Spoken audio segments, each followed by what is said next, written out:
Bonjour, vidéo numéro 10 donc de suivi du projet Zoro, qui est un projet d'aide au retour de la Zostermine dans les temps de mer.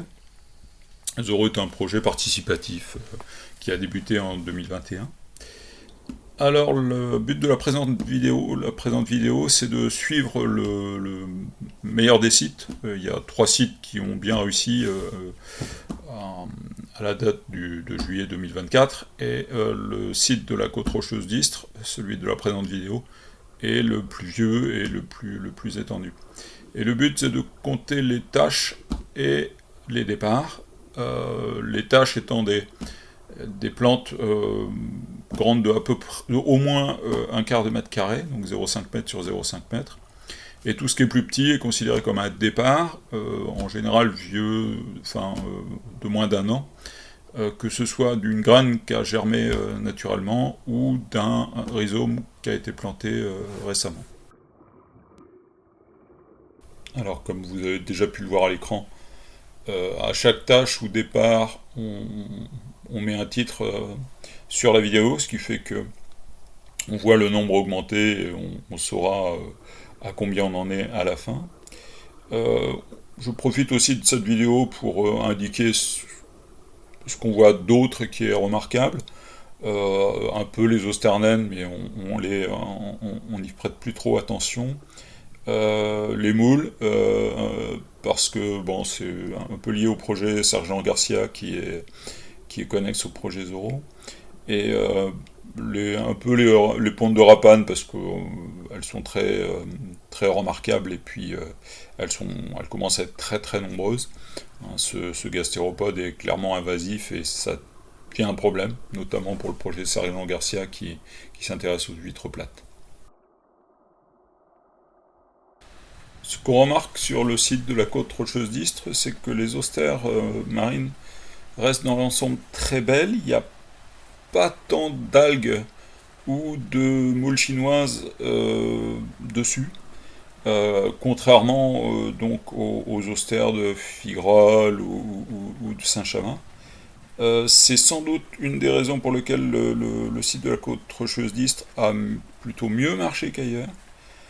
C'est qu'il est suffisamment battu pour que les algues épiphytes, voire les moules, soient arrachées des feuilles.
Alors la tâche numéro 10 sur laquelle on arrive est clairement la plus grande, c'est celle la plus vieille également.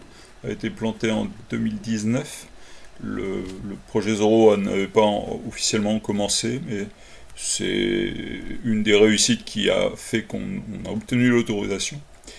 Les 3 tâches précédentes, donc 8, 7, 8, 9, sont des essaimages de cette tâche numéro 10. Sans doute les tâches 11 et 12 également. Et sans doute les petits départs qui suivent aussi.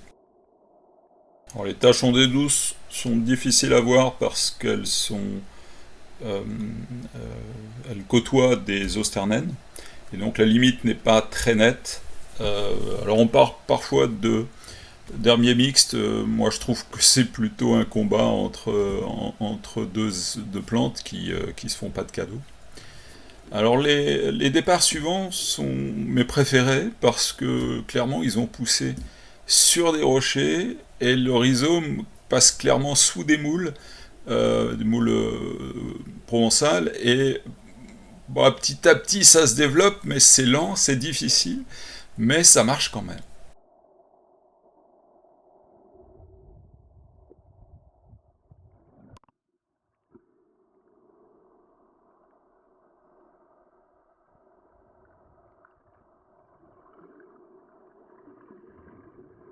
Alors je regarde pas beaucoup les poissons et je suis pas très bon pour les identifier. Mais là, je suis tombé sur deux petites orphilles, et c'est rare d'en voir sur cette côte.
Alors là, on vient d'apercevoir un fil de pêche.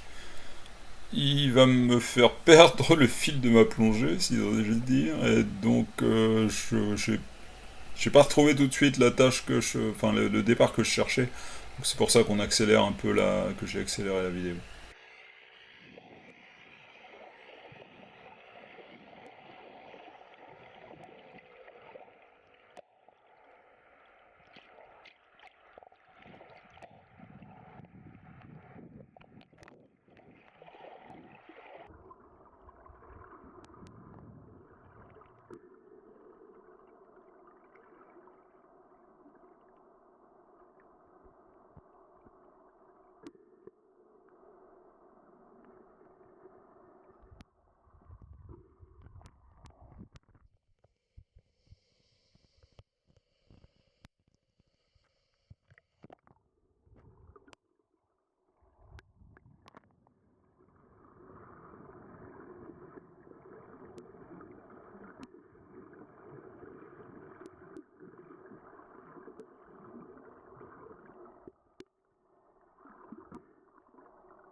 Alors après la tâche 14, il y a une zone de 50 mètres à peu près où j'ai jamais rien vu.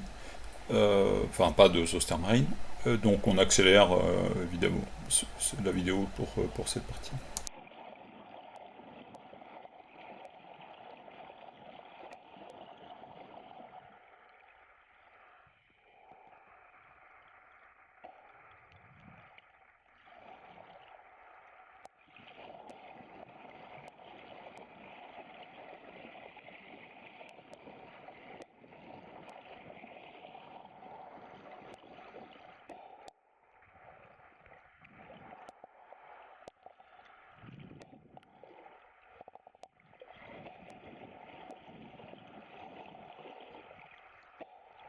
Alors le départ numéro 10 sur lequel on arrive est intéressant parce qu'on voit encore l'ancrage. C'est un fer à béton tordu en U qui nous a servi à le planter. Donc on est sûr que ça c'est une bouture liée au projet Zorro. Si on retrouve un ancrage vide, eh bien, on le retire, mais sinon bah, on le laisse, bien sûr.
Alors là, le suivi se termine. Là, le départ numéro 13 sur lequel on arrive sera le dernier.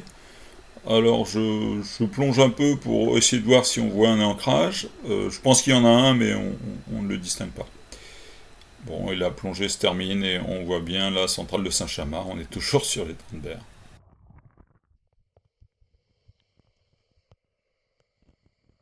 Donc en conclusion, pour le suivi de début juillet du site de la Côte Rocheuse d'Istres pour le projet Zéro, on arrive à 16 tâches et 13 départs.